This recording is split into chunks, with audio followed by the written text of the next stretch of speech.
It's entirely appropriate that I'm making this video today on a cold, wet, grey day. Today's topic is quite an important one, I think. I make lots of videos talking about how wonderful this life is, how lucky I am, how great it is to work outdoors, how wonderful it is to work with the animals. But for balance, this week I want to talk about some of the things that are really difficult when you work on a small holding. I'm part of a collaboration across the holdings with several other smallholders that have YouTube channels. Fields and Flocks with Jim and Lou, Hart's Humble Homestead with Kirsty and Dean, Otterwood Cottage with Emma, Adri's Farmhouse Kitchen with Adri, and Jamie from Ride's House Farm. Each week we pose a question and appear on each other's channels to answer those questions.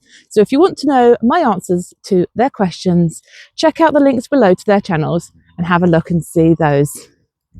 My question this week was, because of the theme of my video, what do you find particularly hard about this lifestyle? And it'd be great to pop over and see what Jamie thinks of that right now. Hello Joe at Muddy Puddles Farm. It's Jamie from Ride's House Farm. Your question for us this week was, what is the hardest part of this life? To be honest, I think I find the hardest part of this life is there just isn't enough hours in the day. So the list of things to do around the small holding forever grows, but time ticks away. So you never tend to get on top of all of the to-dos. So you add to the bottom and add to the bottom and add to the bottom, but you haven't got enough hours in the day to tick off the ones at the top. So yeah, my answer there is the hardest part is just finding enough hours in the day to get everything done, and especially when you have bad weather, because not everything can be done when it's absolutely teeming down with rain. But I wouldn't give it up for anything in the world, because I absolutely love it. So thank you for your great question this week, and we look forward to seeing you on the next one. Take care. That is extremely true, Jamie. I agree with all of that. There never seems to be quite enough hours in the day to get everything done. And even when you manage to get everything into a good routine, there's something always crops up. Something breaks, or an animal gets sick, or there's always a reason why you're running behind, and the to-do list never quite gets complete. It just seems to get added to. So enough time is definitely a strain. But the other thing you mentioned as well was the weather, and that can have a real impact on how we farm, whether that's drought that affects our crops growing, or whether that's too much rain so we can't work the land safely or sensibly. Those are really valid points. I'd like to go across to Jim and Lou now and see what they have to say and what they find is the hardest thing on the small holding life. Hi Joe, Jim Hi. and Lou from Fields and Flocks, back on your channel again. Thanks for having us. And your question to us was, what is the hardest part of this life? And my answer is exhaustion. You're exhausted, you're working hard, you're working a lot, there's no breaks, there's no real holidays. A day off constitutes getting somebody else in to do all your animals, to look after all your chores. You'll be worried about them at home. Even if you get like an afternoon off though, you end up doing stuff because you can't sit still. Yeah. I think because you're always busy, you think, oh, I'll have a bit of a quieter afternoon when you have the chance, and it never ends up that way, does it? No, but, because I'll just have a quiet afternoon. I'll just start this weeding. Oh, 4 hours later, I'm trimming a hedgerow down there. Yeah. So I think the sheer exhaustion and sheer amount of things to do. Yeah, I think for me, it's probably the fact that, especially with animals, when things sort of go wrong, you have to act there and then, whether it's late at night, whether you're ill, tired, however you're feeling, your animals need their assistance at times, or things happen, you know. So it's The that thing surprises of, it's this unexpected surprises. We have another layer to that. I've got a neurological condition, and And that doesn't help it well, does it? Any shocks. So they are, I'd say, shocks. It's stress and surprise quite often affects you. So it's kind of that adds its whole dynamic, which I think. But it has to be dealt with there, and then whether you want to or not, you have to deal with it. Otherwise, you've got animals who could suffer. So I think it's the fact that when those things call, you've got to act. Yeah. Haven't you? Yeah, no, I think that sums up what we think is the most difficult part, and I hope we're not done it a disservice, because it's a wonderful lifestyle. It is. Thanks, Jim and Lou. What a great answer. And yes, I completely agree with you. Time off is not something that happens. Even if you decide that you're going to try and have a slower afternoon or a slower day, invariably there'll be something that either crops up that you can't avoid, or you'll find yourself thinking about jobs that you would like to do and then spending your time getting on with those instead of having a restful time. I'm guilty of that myself. Yes, to have time to yourself takes actual effort and planning. Otherwise you get caught up in tasks that you could leave for another day, but because you've got the free time, you just feel you ought to. I really do enjoy the way the chickens scratch around. It's starting to rain as we speak. The rain is blowing in my ear just to prove a point about the weather.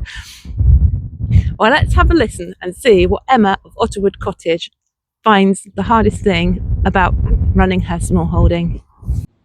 Hi Joe, it's Emma at Otterwood Cottage, and your question this week was a really insightful one. And I think the hardest thing is the demands that this life places on you. And I think it makes demands in three different ways. One is physically. It is a physically demanding life. You are constantly lifting, shifting, shoveling, moving, bending, stretching. Your body knows that you are a smallholder, and some days you wish you could give your body a day off, but you absolutely can't, because you've got to move that thing, take that feed over to that animal, carry some water over to the other one. You've just got to grit your teeth and get on with it, no matter how achy you might be.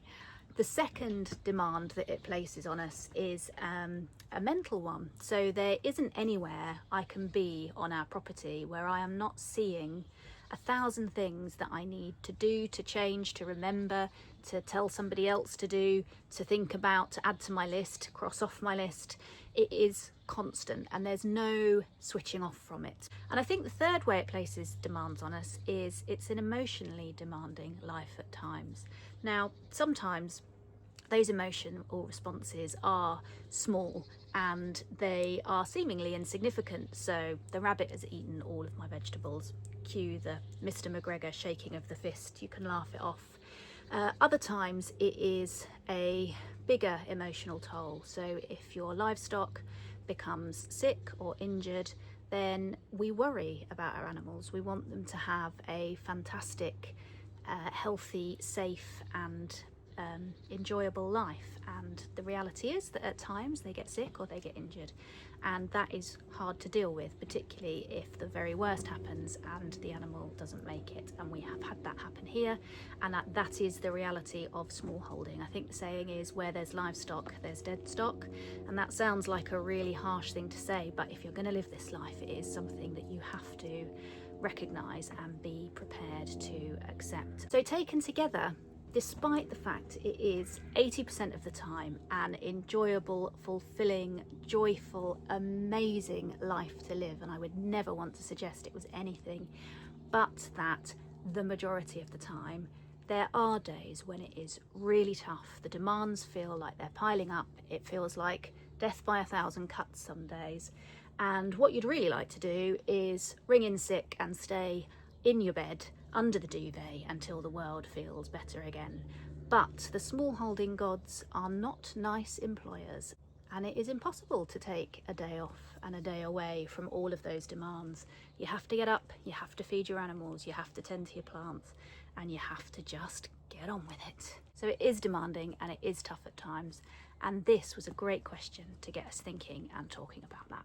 Thanks, Joe. See you next time. Well, thank you, Emma. That's a really comprehensive answer. to my question. And again, I agree with absolutely all of the points that you have made there.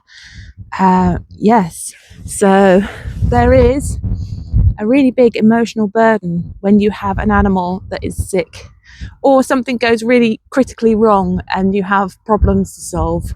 But the animals are the bit that really do get me. If they're sick and you need to call out the vet, or in worst case scenario they actually die, there's also a responsibility in deciding to be a meat eater and raise these animals as well as you can. And then there's the time when they leave the farm, and that's also really, really difficult for me personally. Look at that naughty pheasant in there. They're bold as brass and not scared of anything. Ironically, the pigs were absolutely terrified of a chicken the other day. Don't seem to bat an eyelid at the pheasant. How peculiar. Pest pressure is a real problem on the smallholding as well at times. Between the pheasants and what they eat and what they scratch up, and the worry about their feces, and mixing in my pens with my livestock animals, and keeping the rodents at bay, which is always a constant battle on the farm with the animal feed. You have to feed the animals without the rats getting to it. Storing the animal feed's not too tricky, it's when you put it out to the animals, chickens in particular, and that's a variety of different feeders and strategies for feeding them so the rats can't access the food. So these are all little extra things to think about. I was trying to get some hoeing done, but I've had to retreat to the cover of the shed. It's just blowing a hoolie. Just came for a run to the caravan because, goodness me, it was chucking it down, but it's eased up a bit now. But one thing I didn't talk about, or I did talk about earlier, was the weather. I'll come back to that because the other part of the weather is storm damage. If you get storm damage, it can be terribly expensive, and that is something I really did want to talk about, is money on the smallholding and the farm. Oh, I've got escaped sheep again. Oh dear. Oh dear. Never mind. Let's take a look at the sheep instead. This is Minty. He's a good boy. He's the best boy in all the world. Let's go sort the other lambs out. Come on then, back you come. Come on then. Come on then. So, the other aspect that we did talk about briefly before was the weather. And a real concern for smallholders is storm damage, of course. It's Minty there. Friendless. The others have gone roaming over there. They'll be back in a minute. Storm damage, and the cost for repairing storm damage can be quite significant. And that leads me on to the other topic, which is costs, money on the smallholding. It usually costs more than you make, especially when you initially start out on the smallholding. And if an animal gets sick, or something breaks or needs repairing, or again storm damage, all of these things add up. And for me, the one thing that I find absolutely the hardest on the smallholding is smallholding alone, because my husband works full time and he's never been interested in the smallholding life.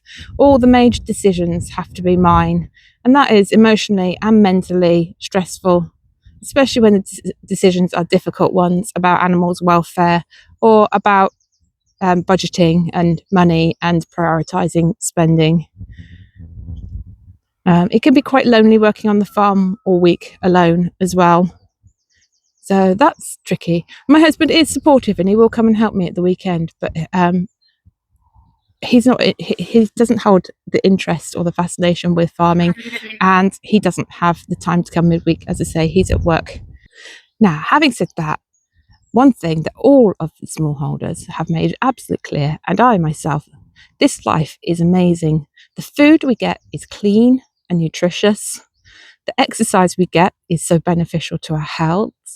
We get to choose our own schedule. Although it's really busy, we are our own bosses. And I work here.